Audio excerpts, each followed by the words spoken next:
Hello, everybody. Welcome to another Knicks Film School Film Session. I'm Benjy Ritholtz. I am here today, to break down a brutal loss against the Chicago Bulls. And I thought more valuable to focus on the negative because we know, and as I spoke about a lot on the post game last night, the defense is the issue. And until they can build a solid defense around Karl-Anthony Towns at center, just a solid one, doesn't have to be great, a solid defense, this is not a contender. The Knicks are not a contender. And what I wanted to show were some clips from the first 2.5 quarters, and then maybe I think the turning point that shows you kind of my vision and idea for what the defense maybe can be and how we can get there. But wanted to focus on some of the negatives and what the defense is currently missing, and explore the different possibilities, different options the Knicks have in terms of guarding, specifically pick and roll with Cat involved, and how they can turn those into some better defensive possessions, because the first 2.5 quarters were pretty pathetic, as you guys know.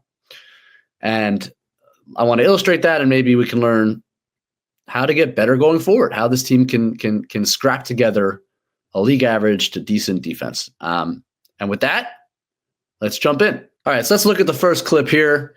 Early in the game, 9:30, 6-4 Knicks at the time. We see we're going to get a screen and roll here. Vooch screening for Levine. Cat in drop. And the first thing I actually want to point out is Cat's stance, because this has become a recurring issue to me. And we talk about Cat maybe not being the fleetest of foot on the defensive end. We talk about him being susceptible to blow-bys. To me, it starts with your stance, right? And this is not a defensive-ready stance. Hands on his hips, standing straight up. You should have even if you're in a drop, which he's going to be here, which we're going to talk about, there's a stance and a readiness to guard that needs to be the foundation to your pick-and-roll defense that Cat does not have here. That is not a stance that we should be okay with, okay? First point to make. Now we're going to see he's in a drop. Hart tracing over the screen, does a decent job staying right. He's attached to Levine. Now, if you look at the weak side, we got Mikal Bridges on Kobe White. That's one pass away. I don't want him venturing too far into the paint here. And then we got OG on Pat Williams. The reason he's guarding Williams is because it's the worst shooter on the team. Well, really, Giddey's the worst shooter on the team, but we don't need Brunson on Giddey, right? But Williams is not a strong three-point shooter or one you're terrified of, and so OG guarded him kind of to be able to roam, right? Now, with a drop coverage, right, the idea basically is I have Cat back, my rim protector, quote-unquote, is back. I shouldn't have to help so heavily around that. I'm trying to guard the possession 2-on-2. But when you're in the stance that Cat was in, as we roll this, and the pocket pass, look at all that room there. Cat's arm is parallel to his body. Arm's not out to prevent the pocket pass. Josh Hart, by the way, either. This needs to be denied. You do not want this pocket pass to get made, because if you do, you got Vooch going downhill. Now I have to pull in my wing defenders anyway, which defeats the purpose of the drop coverage. I have to guard them with my team. And you wonder why the Knicks, right? We know that they are letting up very few rim attempts, which is a good thing. But as a result of defending against the rim with their wings and not their drop coverage, not with Cat, they're giving up a lot of corner threes. Well, watch how this develops here. The pocket pass is made easy. Cat can't get back into position. This is going to be a layup. So what do you have to do? OG has to peel in. This is a simple pass to a corner three. And that's not a shot you want to give up, even if it's Pat Williams. It's too open, right? So fundamentally, you're in drop coverage. Okay, maybe I can live with that. We're going to talk about how I don't want to live with it very often, but you can live with it once in a while. There's going to be some drop involved here. Got to be in a better stance. Got to work harder to deny the pocket. I don't want to have to move over my wings to open up all the other stuff that drop coverage is theoretically supposed to limit. I want to guard these 2-on-2. But if you're going to give up an easy pocket pass like that, you got to bring in your wings. Now you're opening up the three-point line. All right, that's step number one. That's clip number one. Moving on to the next one. All right. Just a minute later, I love how this possession starts, and this starts to talk to the vision of the wings, your switchable wings around Cat and Brunson. Watch OG and Hart early in this possession as they try to run a little Chicago action where there's going to be a down screen and Levine would kind of sprint off and give himself a head of steam going to his right. But you can top block that. Now Levine goes back door, and the Knicks are just going to switch that, right? So OG now on Levine. Great. I don't care. All my wings are totally switchable, versatile. Doesn't matter to me. Okay. So now they see that switch. They have to try to create again. So now Williams is going to try to screen again for Anunoby. Okay, simple. There's no advantage created because I switched it back. Hart back on Levine. So you just took the first 10 seconds off the shot clock. No advantages are created because your wings are totally switchable. That's a great start to the possession. All right, Chicago does a good job of pivoting out. Levine's going to try to create on Hart. I don't care about this ISO. If Levine shoots that over Hart, I live with it. But now Chicago's going to do a good job of reversing the ball, right? And they're going to pivot into another pick and roll. Kobe White and Vooch. Again, we're over the top. Bridges chasing over the screen. That is an illegal screen that will never be called. And this time, look at Cat, right? And I like this. This is a bit of a surprise. Like Kobe White thinks he's going to be in drop. Cat's stance is a little bit better here, a little more active, and he decides to kind of hedge it, right? Takes an active step towards Kobe White. In drop, he'd be somewhere around the elbow here. He's up all the way on White. You almost send two to the ball here. Now, Jalen Brunson does a great job guarding Josh Giddey. He's the one that peels over to deny the pocket. Plus, look at the hands. It looks on the screen like Bridges and Cat are holding hands here. That's how you get an active hand in the pocket lane so that Vooch can't receive this ball. Because if Vooch does receive this ball, it's going to be a three for somebody, right? So this is a much better job of activity. The hard hedge forces Kobe White to retreat in the dribble. The pocket's not nearly as open. Brunson's doing a good job of peeling in off of a weak shooter. And now you have to reverse the ball. And look what this does. Who's the pressure on now defensively? It's not on Cat. Cat has to retreat back. He did his job. Who's the low man? It's OG Anunoby, who's guarding two now. He's the one that has to rotate between Vooch and Pat Williams in the corner. And you know what? That's where I want the pressure point because he's your very best defender, right? And we're going to see as they have to swing the ball, you didn't pass it to the pocket. If you pass it to the pocket, OG has no chance. But you have to swing the ball now to Giddey. You give OG a chance to recover and watch what he does. He's there. Cat retreats back. Your defense is set. Now, I say all of this despite the fact that as you watch, Pat Williams is going to make a three. I don't care about that. That's a contested three with no advantage created that he happened to make. You could maybe nitpick at OG a little bit with 2 on the clock. Could he have taken that away and gotten all the way up on Pat Will? Maybe you risk a foul on a closeout. It's hard to guard in the NBA. If I can give up Pat Williams contested 3-point shots by OG Anunoby, I am a happy man. That's a good defensive possession. And it starts with the activity of Cat at the point. Well, I shouldn't say that. It starts with the switchability of your wing positions that negate the first action. It continues with Cat being active at the point of attack, forcing a ball reversal, not a pass into the pocket. You now put OG Anunoby in the pressure spot. OG recovers nicely, and you actually contested a three-pointer.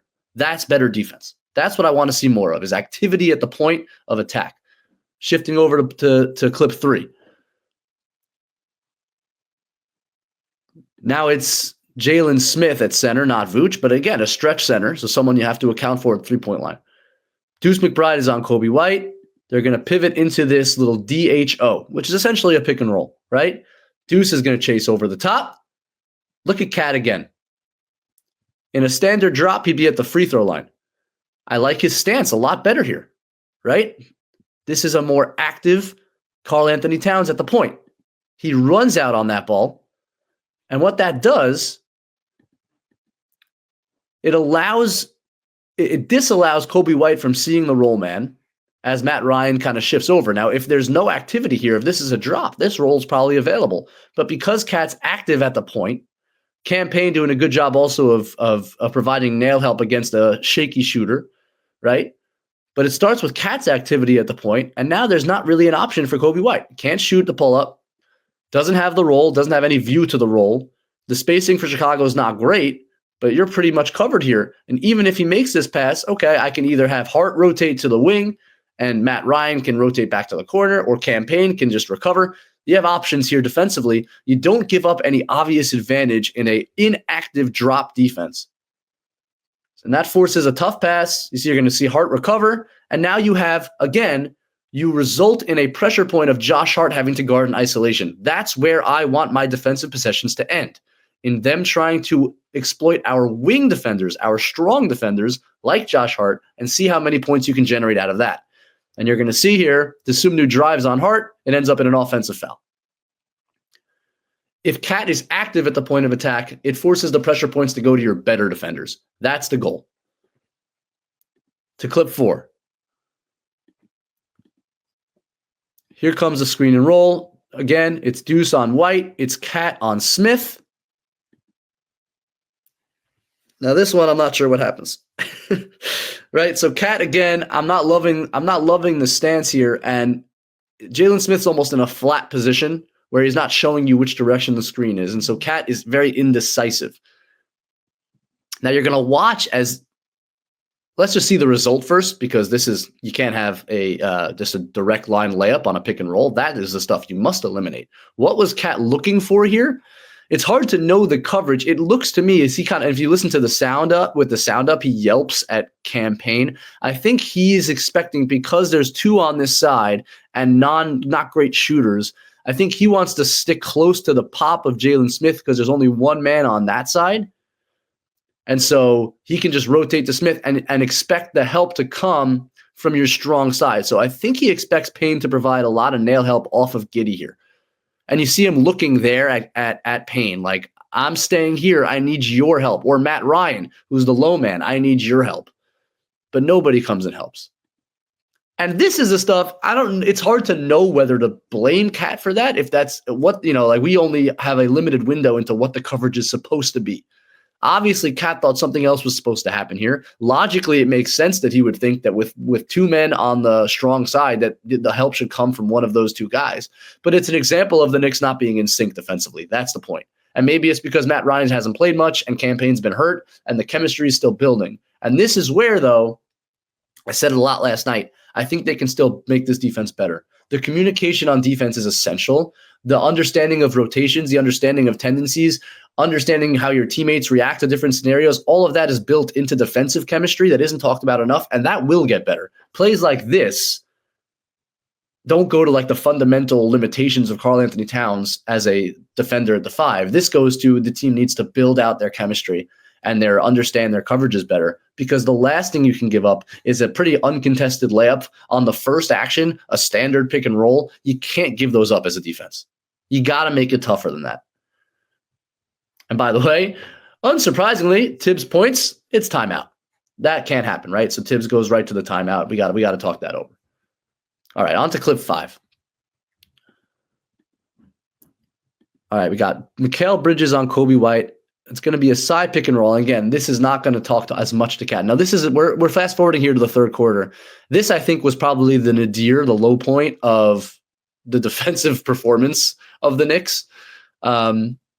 This is crazy to me, and this speaks to, I want the pressure points to be the wings, but the wings need to be better, right? So Cat ends up on a cross match on Giddey, which, by the way, is interesting in its own right. Maybe something the Knicks should explore a little bit against non-shooters, but okay. Cat is guarding Giddey, and you have OG on Vooch, and you have Mikal at the point on White. And you're going to get a side pick and roll, an empty side pick and roll, right? Nobody else on this side between Vooch and Kobe White. And you have your 2 wings in the action.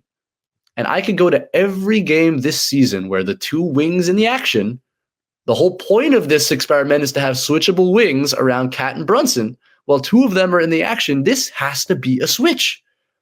You tell me that Vooch is going to post up Mikal Bridges? Okay, Cat can come over and help off of Giddey.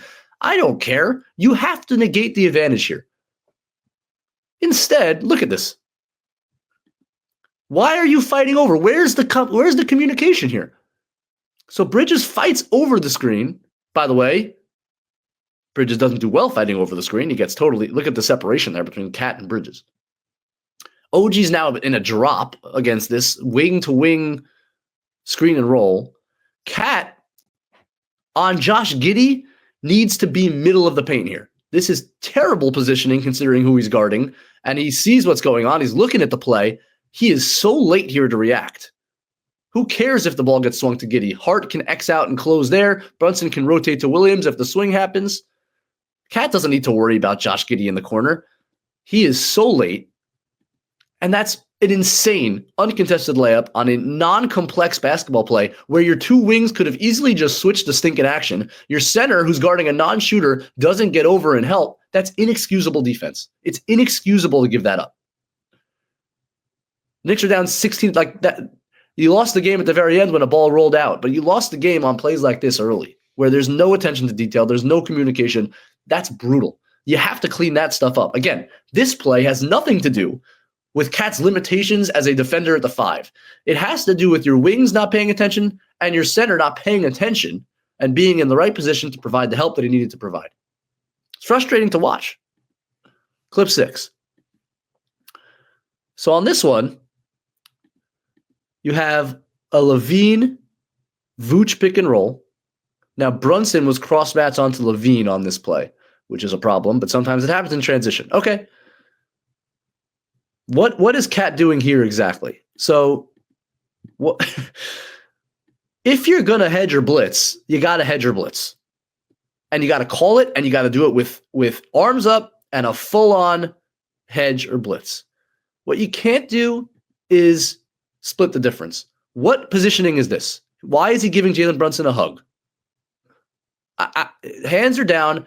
Again, if you're going to blitz, the point is to try to limit the pocket pass. If you aren't going to do that, then retreat and get back to Vooch. But all you're doing here is providing an easy pocket pass. Now you're at a position, if you're Cat, you have to retreat. Now you have, 4 Bulls versus 3 Knicks. That's not the position you want to be in. It's one dribble. OG has to guard too many people. Again, the concept of Cat blitzing or hedging and putting the pressure on. Look at the 2 low men here. Your 2 low men are Bridges and Anunoby. I'm fine with that theoretically. That's cool, but you can't make it that easy to hit the pocket. And now you're asking a little too much of these guys. OG is going to have to try to cover so much ground here. Vooch has full vision to the 2 shooters. Let's see how it develops. So Vooch kind of looks off OG and gets the ball to the corner. Now, it wasn't a perfect pass because OG did a good job of kind of disguising where he was going. Bridges is now the pressure point. We talked about putting the pressure on your better defenders. Well, Mikal Bridges should be one of them. This was not a great pass to White, who kind of juggles the ball. Watch how Mikal Bridges deals with this. He closes kind of short. He sees that White is going to drive and provides absolutely no resistance. So, again, didn't think Cat was good at the point of attack. The pocket pass was too easy. You put your defense in a tough spot. But at least the people who were in the tough spot are the people I want to be in the tough spot. That's Bridges and OG. I'm for that. That's good. But Bridges needs to be better. There needs to be a better closeout. There needs to be more resistance. There needs to be, maybe you can slide your feet and get back in front of him. And Bridges hasn't been good enough in those scenarios. So again, theoretically, this was the right idea. It wasn't executed correctly by Cat, but even so, you ended up in a decent position. The pass wasn't on target. The defense has a chance to recover.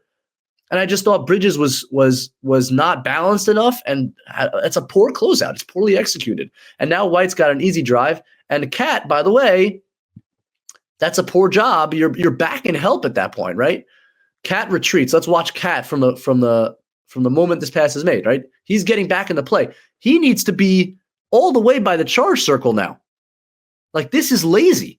Get there into your help position.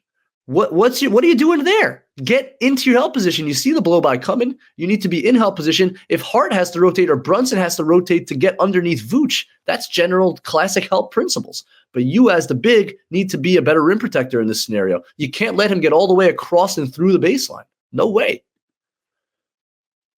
So the blame lies on a bunch of people on that possession. That's not well executed by Bridges or by Cat at the point of attack and then later in help. It's got to be better. Clip 7. All right. You got another pick and roll. Look at Cat's stance here. What is that? What are you strolling in the park? What are you doing? Get in a stance. Slide your feet. Now that's better. He gets there eventually. All right. Give him some credit. Hands out. That's a better defensive position. Okay. I like the aggressiveness. Now he gets his hands on LaVine here as OG chases over, but watch how aggressive he is on this possession. He's staying with LaVine. The defense is able to peel over. You see, LaVine doesn't have the visibility now to the pocket, right? You have OG running over and KAT's in a better defensive position as he hedges out to prevent that pocket pass. There's nowhere for LaVine to go. Better defense. Brunson's in good help position. Hart's in good help position. Bridges is pointing. Everyone's in a solid position right here. All right, good. So now LaVine has to kind of reverse and start something new. You didn't concede any advantage. That's a great job. You have 8 on the shot clock now. Nothing's happened.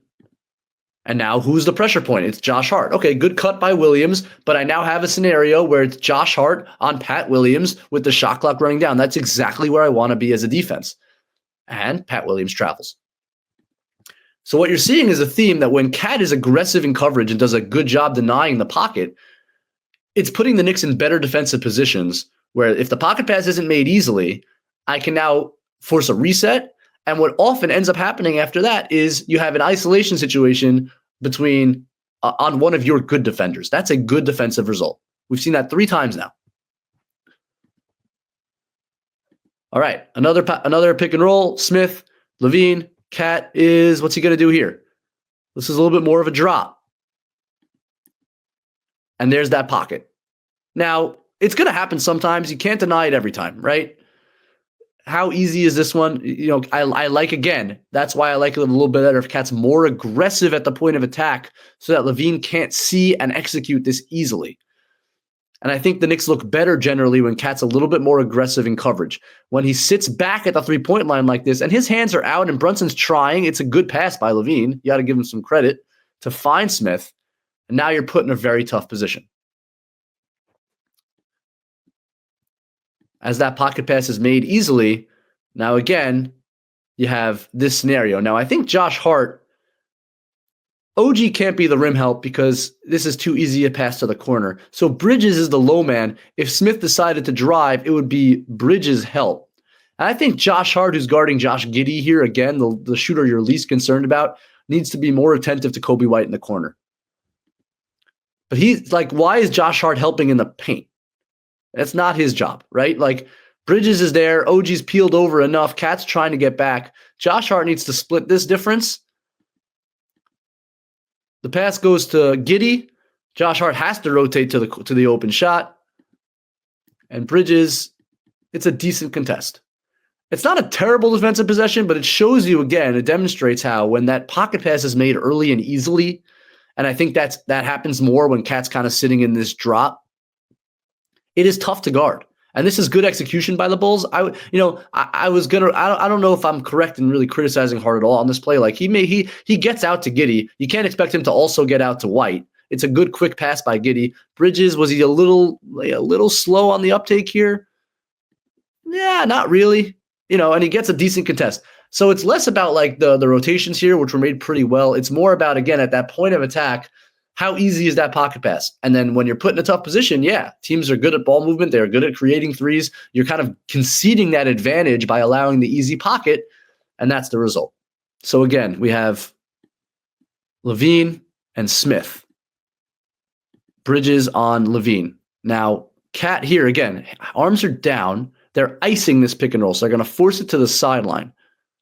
But one thing about forcing it to the sideline, you got to be, again, more active in the pocket. And this is not good enough, and you're just conceding that pass so easily. Now, you want to get the ball out of LaVine's hands. I get that. And now the pressure point is Josh Hart, which is okay. I just think that's a little too easy. And again, if KAT is a little more aggressive in that hedge or blitz, maybe you can prevent that pass. But this is pretty simple. And there's a big gap here between Bridges and Towns that allows the easy pocket pass. All right, so now Hart has to rotate. Brunson is now in a position where he has to split too, right? He's in the game on the weak side. That's too much ground for Jalen Brunson to have to cover. Kobe White. Now, when the pass is made, you have to rotate, and now look what opens up in the corner. So if you're going to bring two to the ball at the point of attack, it's got to be more aggressive. It's got to be more aggressive because once that ball hits the pocket, it is really hard for a defense to recover. And because Jalen Brunson's one of your other defenders, like if this is OG Anunoby, maybe you can cover the ground. Sometimes it's going to be Jalen Brunson. In fact, teams are going to purposely put Jalen Brunson on that weak side. And man, it's asking a lot of him. He and Hart both rotate here. Maybe because it's a lesser shooter, maybe Brunson should have stayed home and stayed on Kobe White. But again, it's once you're in this kind of rotation, you're in the blender, so to speak. Hard to deny. Now, Kobe White misses the shot, but that's not exactly good defense, right? Now I want to hit, I think this is where we hit the turning point here. Yeah. So this is where I thought the game changed, and I just want to speak quickly, and we're going to wrap up pretty quick, but I want to speak to Cat's activity, which I thought changed the game here. Now, this is not a pick and roll. Someone on defense had to make a play at some point, and someone just had to get their hand on the ball, force a steal. They were so comfortable, the Bulls. There's nothing particularly special about, but look at Cat's position there, like the way he kind of really gets in a stance, tries to deter the drive, and he just gets his hands in the cookie jar here. Right now, the lead's at 16 with 2:28 to go. This started a run for the Knicks as Bridges comes down. He misses the layup. Hart follows. That's one possession. And that's just activity. It's just being ready defensively. It's getting in a better stance. On the next possession, watch Cat's activity here. And by the way, Deuce also denying this pass out, which is something that we haven't seen enough from like Bridges, for example. Everything's been a little too comfortable. Look at Cat there. He's like, that's activity, man. Look at the stance. That's what I want to see from Karl-Anthony Towns. That position right there. Low, ready, active hands, gets a deflection here. Ball squirts loose. You've already stalled the possession. There's only 10 on the clock now. Look where Giddey is. He's got to work from almost a half court. That might have been a backcourt violation. That's close. Interesting. All right. Now, okay, Cat can sit back because it's Josh Giddey. He doesn't need to get all the way up there. I'm fine with that. You can mix in the drop at opportune times. And watch what happens here. Deuce is covering. And you know what? I'm fine with this. Giddey's not a good shooter. Deuce follows the roll. You end up in what's essentially a switch, which we haven't even seen yet in any clip. And you get a contested long mid-range jumper from Josh Giddey. Win. That's a defensive win any day of the week. That's the second possession. It all starts with just activity from Towns, tipping the ball. Deuce denying that pass back. You force him out to half court. Now the team has to operate with a short clock with a non-shooter. That's where you can create a defensive result like that. And finally, these are three possessions in a row that I thought totally changed the game. The Knicks came down and scored again. That was the campaign 3. And here's the third possession. Here's a pick and roll. Bridges on White. We got Jalen Smith with the screen. Cat in a drop. Okay. It's a drop, but with a popper, right? And this is a shooter. He shot like 40% from 3 last year. So what are we going to see? A veer switch. Okay. Bridges ends up on Smith. Is that the end of the world, folks? We actually get a switch. Cat on Kobe White. What is going to happen? Disaster. You're going to force a very difficult step back 3. Can Kobe White make that shot? Absolutely. Zach LaVine made one over Jericho Sims in the first half when the others, they switched, I think, like 3 times in this game, center onto guard. This was one of them. But you got to live with that sometimes. And I'd rather live with that than concede some of the stuff that we saw, whether it's the easy pocket pass, whether it's a pull-up 3, which the Bulls didn't get many of last night, but against a drop, theoretically you could. If you're going to blitz and hedge, right, be aggressive with it. Try to deny the pocket. And if you do that and you end up with a pressure point against OG Anunoby to rotate, good. That's a good result. If you're going to switch, at least switch. Like, just do it sometimes and see how Cat does. He played the 4 last season. He did a good job playing the 4 last season. He can guard in isolation. That's fine. I can't allow the open 3-pointers, the open corner 3s that result in like a bad drop that doesn't cover the pocket or a bad blitz or hedge that doesn't cover the pocket. And now I'm working 4-on-3 downhill. It's asking too much of my guys. I want to put the pressure on him. One way of doing that is to aggressively hedge or blitz, and then I can at least deny the pocket, force a ball reversal, and I can end up in isolation. But you see kind of the different ways, I think, and I hope I've illustrated it well, the different ways the Knicks can play this. They can play some drop. They can play some blitz and hedge, and they can play some switch. They can mix all of that up to confuse the defense, but it's about the execution. It's about the activity of Karl-Anthony Towns in particular, and then it's about the wings living up to the billing, man. Switch when you can switch. Close out well when you can close out. Like if you are the pressure point, if you're Mikal Bridges or OG Anunoby, you got to live up to the bill. And Mikal Bridges hasn't done that yet. That's an important step too. So hope I was illustrating a lot of the issues with the defense and ways that it can improve. I think you saw the turning point of the game with a little more activity from Karl-Anthony Towns. And we'll be back soon with another Knicks Film Session. Thank you all for watching. Have a good day.